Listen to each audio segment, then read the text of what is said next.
This is AMD's Radeon RX 7900 GRE, and it actually launched last year in July 2023, only in China. The card that is now available for a updated $550 MSRP in regions like the UK, United States, and elsewhere across the world is the same graphics card from last year. So we already had a pretty good idea of its performance, but we did get some updated reviews yesterday that compared it to updated graphics cards such as NVIDIA's new RTX 40 Super series, specifically the RTX 4070 Super, which has a $600 MSRP, which is the closest competitor to the 7900 GRE at $550. I'm going to post a few full reviews in the video's description if you want to check out some more details, but to summarize the general feeling about the new 7900 GRE, it's a little bit disappointing because it's 10% more than the RX 7800 XT, and it's only about 5 to 7 or 8% faster depending on the games that are tested. They also both have the same 16 gig VRAM buffer, so there are no additional benefits there. On the NVIDIA side, you have the RTX 4070, which should have the equivalent price to the 7900 GRE, and the RTX 4070 Super, which is a $600 MSRP, but because it outperforms the 4070, it's been more directly compared to the 7900 GRE. 7900 GRE in rasterization performance will be roughly equivalent to the 4070 Super, or perhaps 1 to 2% behind. And while that might lead you to the conclusion that the 7900 GRE is just a 4070 Super for $50 less, if you bring ray tracing into the equation, which lots more people are doing these days thanks to the fact that ray tracing does look pretty nice in a lot of applications, the 4070 Super leaps ahead. So to sum up this mini intro review, the RX 7900 GRE is not suddenly leaping onto the scene with a massive improvement in price to performance and suddenly blowing away all the other cards that it is compared to. It's going to get you slightly less performance per dollar than the RX 7800 XT, and it is definitely going to be hard put to keep up with the RTX 4070 Super if ray tracing is at all on your radar. You know, we got some more time today. Let's do a build. Excellent! Today's video is brought to you by the Paul's Hardware store on paulshardware.net, the only official source for Paul's Hardware merchandise, tantalizing t-shirts, brilliant beer sets, high-quality hoodies, and more, all featuring the classic thumbscrew for tasteful and refined viewers, or the 8-bit thumbscrew for tasteful and refined viewers who hate curves. New designs are added sporadically and at random, so head over to paulshardware.net and get some of that sweet, sweet merch right now. Or not right now, after you watch the video. Either way. I like to recommend sensible, balanced builds on my YouTube channel. So if someone came up to me and said, Paul, I am pretty much set on the RX 7900 GRE for my graphics card, can you recommend the rest of the system? I would recommend something along these lines. A full-size ATX case for around $50 to $70, maybe a few bucks more if you find one that really suits your tastes. A power supply, I would aim for a 750 watt unit from a reputable manufacturer that's ideally 80 plus bronze or maybe even gold rated. A motherboard, we're building an AM5 based system today. There are plenty of B650 chipset AM5 motherboards that you can find for around $150 to $180. DDR5 memory has come way down in price, and you can get a 32 gigabyte kit for around $100 these days, even with decent speed, DDR5 6000 or faster. NVMe SSD prices have come up. You used to be able to find decent ones for around $70 for a 2 terabyte stick. Now it's about $100 for a 2 terabyte stick, but so it goes. And for CPU, the Ryzen 7 7800X 3D is highly recommended as pretty much one of, if not the fastest CPU for a gaming system. However, that costs a few more bucks, so you can easily get yourself by with a 7600 or 7600X. These will run you around $220 to $240 each, and bear in mind that if you get the 7600X, you will need to add an aftermarket cooler as well for around $35 or so. So these parts or their rough equivalents would be my recommendation for a solid mid-range gaming PC right now in the $1,200 to $1,300 range, as I recommended just a few weeks ago in that video. And I will include links in the video's description to a parts list that will cost you around $1,250 to $1,300. And yes, if you're not completely sold on the RX 7900 GRE based on the somewhat lukewarm initial reviews, you could easily swap in a RTX 4070 Super, an RX 7900 XT, which is a big step up in performance from the GRE, or heck, go all out and drop in an RTX 4090 or something like that. But if you do that, do the 7800X 3D and not the 7600X. But what we're actually going to build today is something completely different. And if you noticed, I have a Project Zero motherboard from MSI right here. So give me just a moment.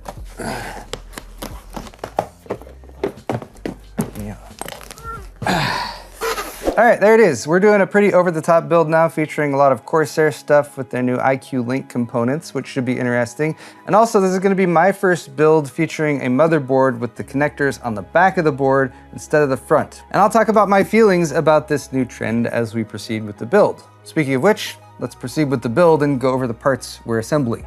What a pretty stack of products we have here. We're going to start with the products I already talked about. We have a CPU, the Ryzen 9 7950X3D, one of the fastest CPUs for gaming right now, and it does also feature 16 cores and 32 threads. And I know I have the wrong box. It's a Ryzen 9, not a Ryzen 7. And the GPU, of course, is going to be the Radeon RX 7900 GRE, and this is the PowerColor Hellhound edition. And rounding out the non-Corsair products, we have the MSI B650M Project Zero motherboard. This is a micro ATX motherboard, which means it's going to fit properly with this case, the 2500D, which is a micro ATX case. And this one's already out and available, and it's about $220. One of the reasons I was very critical of putting the connectors on the back side of the motherboard earlier on was compatibility. And that's one of the things I would like to say I feel like is moving in the right direction with Corsair's launch of the 2500 series, as well as the 6500 series. There's an X version that has lots of RGB and tempered glass panels. There's a D version that's more focused on airflow, and that's what we're building in today. But these cases are compatible with a couple different series of motherboards with the connectors on the back. MSI's Project Zero, as well as Asus BTF boards. Asus does not have an AM5 BTF micro ATX board, so this is pretty much the only motherboard that is going to fit in this case with the connectors on the back. At least that's available right now. But of course, there's also the full 6500D or 6500X case, which is compatible with those Asus BTF boards. Beyond that, we have a bunch more Corsair high-end components, the iCue Link H150i RGB, which is compatible with their new Corsair Link products. We have a really nice memory kit here because it's a 64 gig kit, so 32 gigs per module, DDR5 6000, and it's Vengeance RGB DDR5, which is a little bit more expensive than their non-RGB kits, but this is still not quite as high-end and expensive as the Dominator Platinum or Dominator Titaniums. Oh, and this is the Expo version that has Expo memory settings for AM5 and AMD platforms. We also have a real nice storage configuration here, the MP600 from Corsair, which has sequential read speeds up to 5,000 megabytes per second. It is a PCIe Gen 4 drive, and we have a 2 terabyte and a 4 terabyte of this. So we're gonna have 6 terabytes of storage total in this build. And then surrounding the 7900 GRE, the rest of the components. Power supplies, the RM850X, 80 plus gold rated, a long-standing and very reliable line of power supplies from Corsair. And we've got these new fans, also compatible with iCue Link, the RX 120 RGB. These are available as a 3-pack that includes the iCue Link hub that you need in order to connect them up. And then these are called expansion fans because you actually need that iCue Link in order to use them. So if you're looking at these fans, make sure you get one of these 3-packs or you have an existing iCue Link hub if you're gonna get these expansion individual fans, because you will need that in order to plug them in. All right, those are the parts we're building with today. Links are in the description. Once again, let's get started. We got the motherboard set up, CPU installed, got those SSDs installed in the 2 M.2 slots down below, and the memory as well. So now let's take a closer look at the 2500D case from Corsair. Once again, 2500D airflow focus, so you've got mesh panel in the front as well as across the top. And then there's a 2500X. It's gonna ship with RGB fans pre-installed, and that one will have tempered glass in the front. So slightly less airflow, although I'm sure Corsair would tell you that they both have perfectly adequate cooling. You have a tempered glass side panel here, pops off with a couple captive thumb screws. And then the case itself is the dual chamber design, originally popularized by the Lian Li 011. But that does mean you have some extra support in this area here for radiator/fans. You can fit up to 280 millimeter radiator or 2 140s or 2 120s in the front. You can fit 2 120s in the side right there, and then you can do up to a 360 millimeter radiator across the top. These mesh panels all pop off pretty easily. They're held in by some of these little tabs, those little metal tabs. One in front as well pops off like so. So that gives you lots of access to the internals of the case for building, or especially for mounting radiators, fans, since this case is oriented towards something that's going to be a bit higher end, since it is a very long case that supports very long and large graphics cards. Continuing that airflow theme, you have a mesh dust filter across the bottom. Slides out from the front. And then flipping around to the opposite side, a couple more captive thumb screws. You can see again why this is the airflow version. Look at that big, completely meshed side panel. It's pretty tight mesh. The metal design here with the tiny little triangles, the Corsair pattern that they've been going with for actually like a few years now, is there. And then there's also finer plastic mesh for dust filtration there as well. So that is gonna catch some dust while also letting a decent amount of air pass through. Of course, also, you can pop the whole thing off so you can clean it off later on down the line after you've been using your system for a while. Over on this side, you have a couple 3.5-inch drive bays accessible from the back of the case there. Full-size ATX power supply mounts. They do include an insert for SFX power supplies as well. This is going to be most of your cable management area down here, but as you can hopefully see, the cutouts here around the motherboard tray are what makes this case somewhat unique, or at least a case that is forward-looking towards these new motherboards that have connectors on the back side instead of the front. With the motherboard installed, we can see how nicely all of these cutouts align with the various connectors on the backside of the motherboard. And when it comes to my criticisms of this new development with PC building, they've been mostly about the practical aspect of it. I don't want there to be a really limited number of cases that work with a very limited number of motherboards in order to take advantage of this. So Corsair has at least somewhat answered one of my first questions or requests when I first heard about this, which is we need some level of standardization between the motherboard manufacturers and case manufacturers so we can have something like this, a set area where all the cutouts are so the motherboard manufacturers know that that's where they can put the backside connections. And if that is the case, then we have only benefits remaining. And I'm going to demonstrate those benefits right now. I'm going to plug in all of our case connectors, which includes front panel audio, our actual front panel connectors, which are in a block so we can plug them all in at once, our USB 3.0 front panel connector, and our USB 3.2 Gen 2, which connects via this plug right here.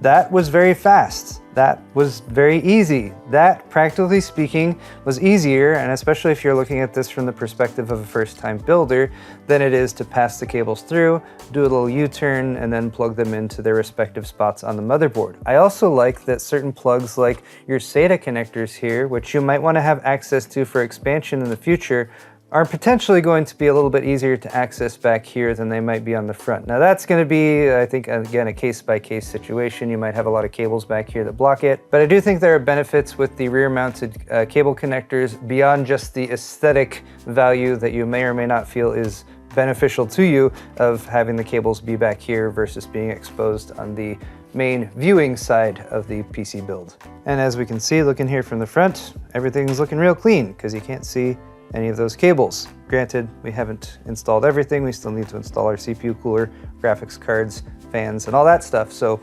let's install all that stuff.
At last, the build is complete, and I have all the RGB fans working too. More on that in just a moment, but I've replaced the side panel, peeled off the plastic, and we have one of Corsair's default profiles from their iCue software up and running. This is called Abstract.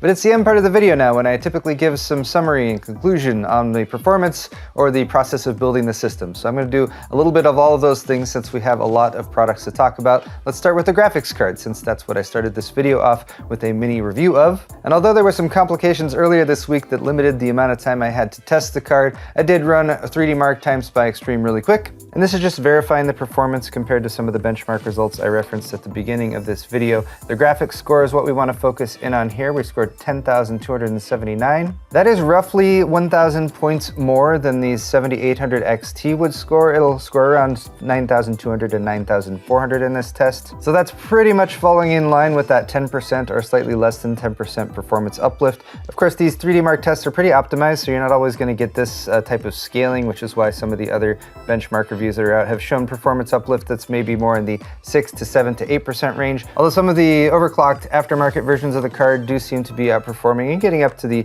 10, 11, 12% range. The consensus seems to be that the 7900 GRE is a little bit power limited compared to the 7900 XT, and also the slightly slower VRAM also seems to be holding it back a little bit. But that said, this card is maintaining pretty good temperatures. We see a peak memory junction temperature of 80 C there, and the peak GPU temperature in this test only got up to 53 degrees Celsius. So the Hellhound performed quite well in terms of cooling performance. You can also see the fans spinning to a stop there. It does have 0 fan mode, so they won't spin if the GPU is not in use. I also like the feature set on this card. It does have a dual BIOS switch that you can see right there, so you can switch between a silent or an OC profile. The test I ran was with the OC profile, by the way. The only limitation of this card, I would say, is it actually doesn't have RGB lighting, and it took me a minute to figure that out because there is a dedicated switch right here, a 3-position switch, so you can switch it like that just to turn the lights off. If you're trying to blend or make it match with an RGB aesthetic, like we're showing off a lot with the Corsair parts that we have in here, off might be your best option.